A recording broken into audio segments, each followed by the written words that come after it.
नमस्कार, स्वागत आहे तुमचं एचडब्ल्यू न्यूज मराठीमध्ये. राज्यामध्ये अजूनही ओबीसी आरक्षणासंदर्भातला जो प्रश्न आहे तो निकालात निघालेला नाहीये. राज्य सरकारची काल विरोधी पक्षांसोबत सुद्धा बैठक झाली, मात्र या सगळ्यातून हा विषय कधी सुटणार हा प्रश्न अजूनही मिटलेला नाहीये. सध्या ओबीसी आरक्षणासंदर्भात नेमकं काय चालू आहे या संदर्भामध्ये स्वतः आरक्षणाचा अभ्यासक हरी नरके माझ्यासोबत आहेत, ज्यांनी सुद्धा राज्य सरकारच्या काही मंत्र्यांची बैठक घेतलेली आहे. ते सुद्धा या सगळ्या संदर्भामध्ये मार्गदर्शन करतात. सर, काल जी बैठक झाली विरोधी पक्षांची सरकारची, या बैठकीतून काही तोडगा अद्याप निघालेला नाहीये, मात्र निवडणुका पुढे ढकलल्या जाऊ शकतात असं बोललं जातंय. तर या बैठकीचं सार आम्ही काय मानायचं?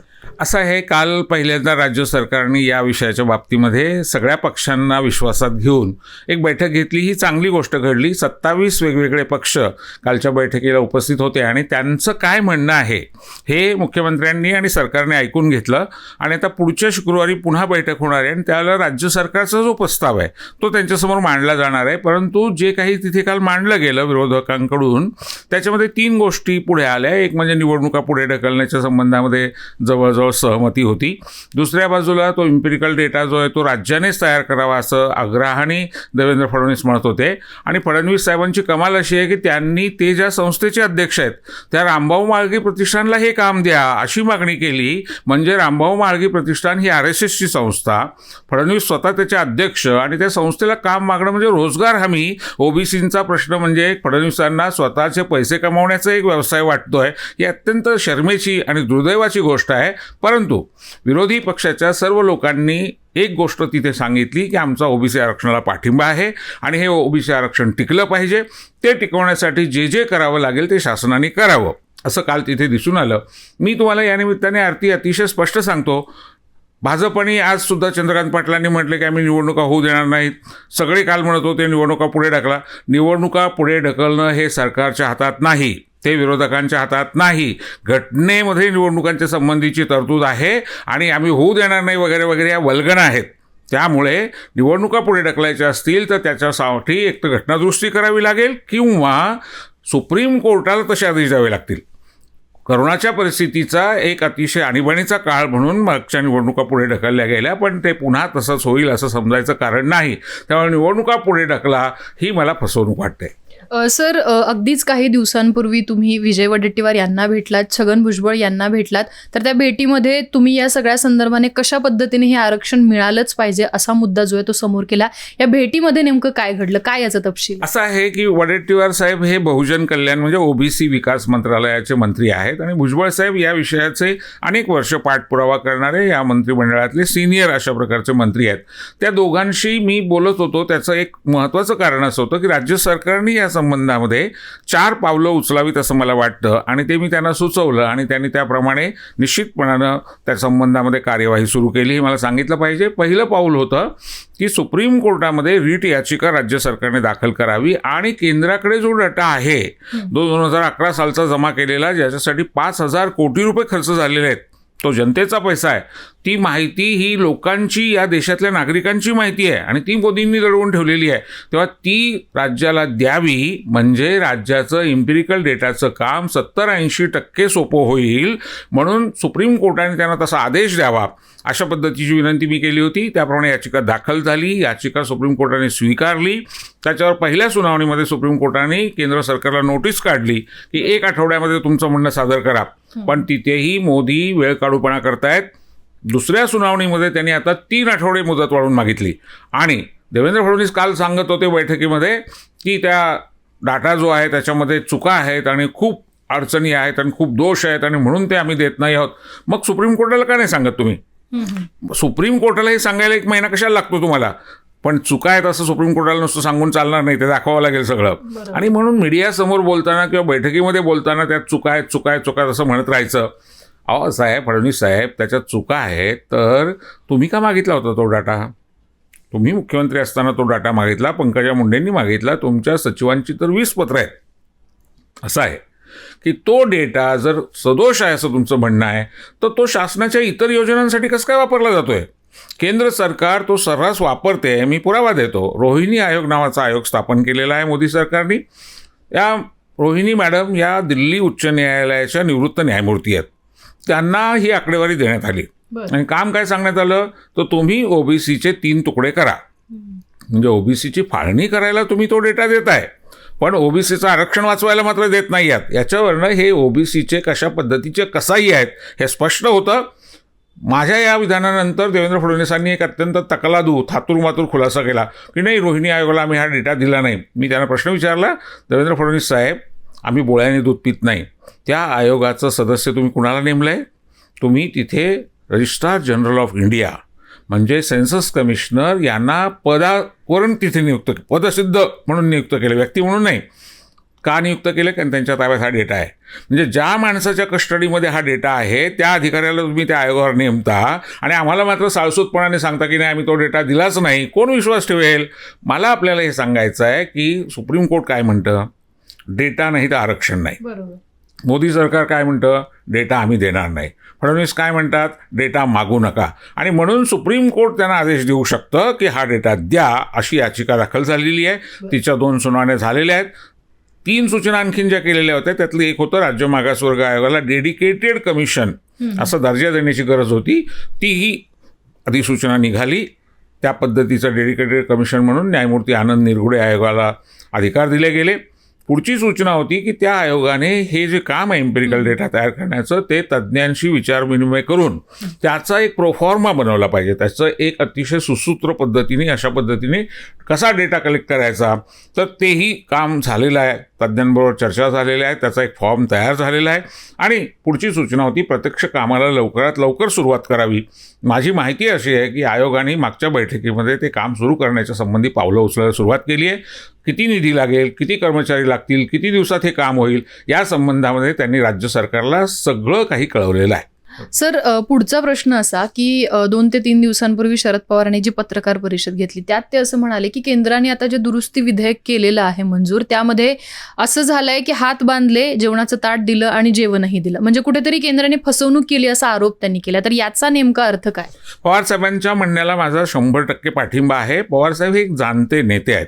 आणि मी तुम्हाला आठवण करून देतो, 2018 साली जेव्हा मोदी सरकारने राज्याचे अधिकार काढून घेणारी 102वी घटनादुरुस्ती केली, तेव्हा एकटे पवार साहेब असे होते की ज्यांनी फडणवीसांना आठवण करून दिली होती की तुम्ही केंद्राकडे अधिकार गेलेले आहेत, त्यांची परवानगी घ्या. तेव्हा फडणवीस म्हणाले काही गरज नाही. आणि असा आहे, 26 जानेवारी 50 पासून सामाजिक न्याय हा विषय राज्याचा आणि केंद्राचा दोघांचा होता. ते अधिकार 18 साली का काढून घेतले मोदींनी, 102वी घटनादुरुस्ती का केली, तर त्यावेळेला महाराष्ट्रामध्ये मराठा आरक्षणाचे मोर्चे निघत होते. शेजारी गुजरातमध्ये पटेल, पलीकडे गुज्जर, पुढे गेलं की जाट, खाली लिंगायत, म्हणजे अख्ख्या देशामध्ये त्या काळामध्ये आरक्षणाच्या मागण्या रस्त्यावर होत होत्या. आणि म्हणून मोदी सरकारने अत्यंत डावपेचाचा भाग म्हणून राज्यांचेच अधिकार काढून घेतले. कारण इथे सगळी सरकारं ही मोदींची म्हणजे भाजपची होती. आणि त्याच्यानंतर फडणवीसांनी नोव्हेंबर 2018 कायदा केला मराठा आरक्षणाचा. ही शुद्ध फसवणूक होती. मराठा तरुणांची आणि मराठा समाजाची सरळ सरळ केलेली फसवणूक होती. त्यामुळे ती सुप्रीम कोर्टाने फेटाळलं. तरी ते म्हणत राहिले नाही नाही अधिकार आहे. मग मोदींनी रिट पिटिशन केलं, तेही फेटाळलं गेलं. त्याच्यानंतर मोदींना आता 127वी घटनादुरुस्ती करावी लागली. याच्यातनं सिद्ध झालं की मोदी आणि फडणवीसांनी मराठा समाजाची फसवणूक केली होती. आता अधिकार दिले म्हणजे काय केलं? 26 जानेवारी 50ला आपण जिथे होतो तिथे तुम्ही आणून ठेवलं परत. सवाल असा आहे की मराठा समाजाचा किंवा अन्य कुठल्याही समाजाचा जेव्हा आपल्याला विचार करायचा आहे तेव्हा तामिळनाडू पॅटर्न हा त्याच्यातला आदर्श पॅटर्न आहे. तामिळनाडूमध्ये 69% आरक्षण आहे. आणि 69% आरक्षण असून सुद्धा अर्थी तिथे देशातलं नंबर 1 राज्य आहे तामिळनाडू. कारण शिक्षणामध्ये, उद्योगामध्ये, व्यापारामध्ये, ज्याला आपण मानव विकास निर्देशांक म्हणतो, ह्युमन डेव्हलपमेंट इंडेक्स, त्याच्यामध्ये महाराष्ट्राच्या पुढे तामिळनाडू आत्ता. म्हणजे आरक्षण ठेवल्याने राज्याचं नुकसान होत नाही, उलट राज्याचा विकास होतो, त्याचा पुरावा आहे तामिळनाडू. तेव्हा 50% वर जाण्याची घटनादुरुस्ती करण्याची गरज आहे.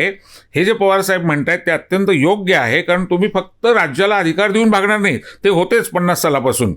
सवाल आहे तो तुम्ही काढून घेतले होते, म्हणजे चूक दुरुस्ती तुम्ही केली. तुम्ही घोडचूक मुळात का केली होती, त्याच्याबद्दल माफी मागितली का देशाची? तुम्ही फसवणूक करता. पण हे इतके लबाड लोक आहेत की तेव्हाही मोदींनी ट्विट केलं होतं हिस्टॉरिक डिसिजन.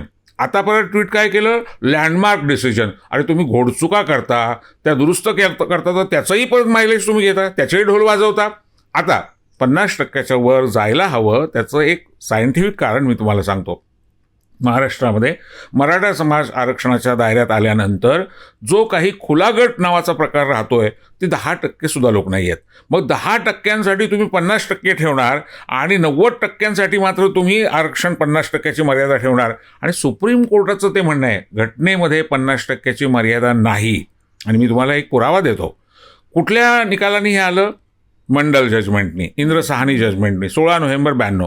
मग 16 नोव्हेंबर 92च्याच जजमेंटमध्ये 9 न्यायाधीशांचे 2 मुद्दे आहेत.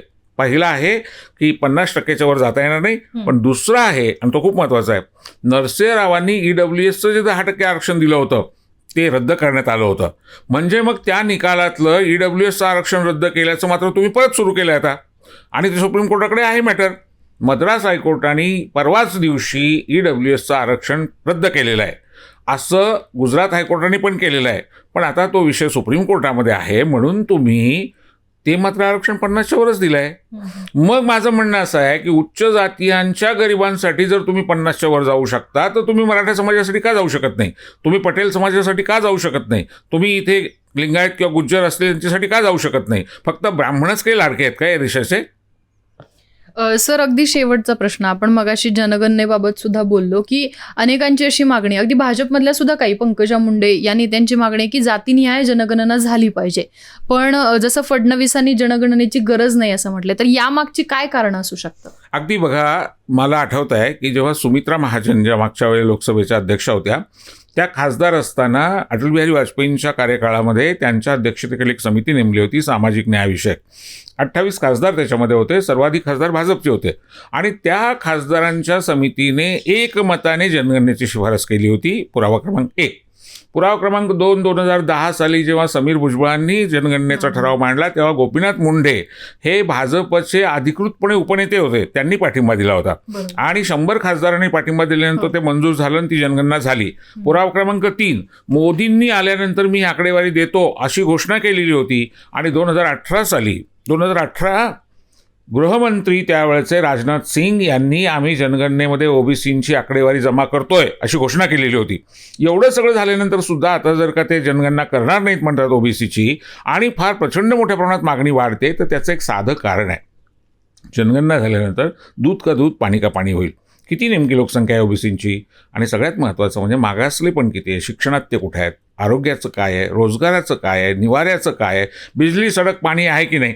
म्हणजे ओबीसीचा विकास कुठपर्यंत आलेला आहे आणि आता काय करायला हवं, त्याच्यासाठी निधी द्यावा लागेल. त्यामुळं कदाचित आरक्षणाची मागणी पण वाढू शकते, कारण लोकसंख्या 52% जर असेल ओबीसीची तर आरक्षण 27च दिलेलं आहे. त्यामुळे या देशाच्या साधन संपत्तीमध्ये आणि अर्थसंकल्पामध्ये वाटा मागितला जाईल आणि म्हणून ओबीसीला अज्ञानात ठेवण्यासाठी जनगणना करणार नाही असं हे सांगतायत. पण कोंबडं झाकलं म्हणून सूर्य उगवायचा राहत नाही. या सरकारला आज नाही उद्या ती जनगणना करावी लागेल. कारण इंग्रज इथे आले, त्यांनी भारतावर राज्य करताना पहिली गोष्ट केली जनगणनेची. 150 वर्ष या देशात जनगणना होते आणि अर्थी जातीने ह्या जनगणना होत नाही असं नाही आहे. 1931 पर्यंत 90 वर्ष ब्रिटिशांच्या काळामध्ये जातीने ह्या जनगणना होत होती.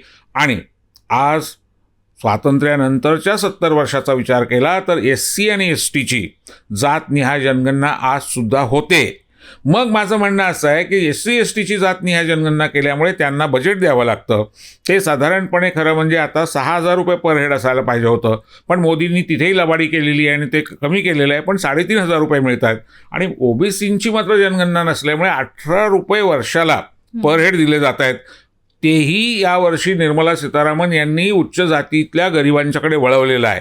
आणि ही लबाडी पकडली जाईल. या पुढच्या काळामध्ये अशा हातचलाख्या करता येणार नाहीत आणि ओबीसींना आणि दुबळ्या घटकांना रोखता येणार नाही. एका वाक्यात सांगायचं तर धार्मिक गुलाम आहेत ओबीसी, त्यांना गुलाम ठेवता येणार नाही, म्हणून त्यांचा जनगणनेला विरोध आहे.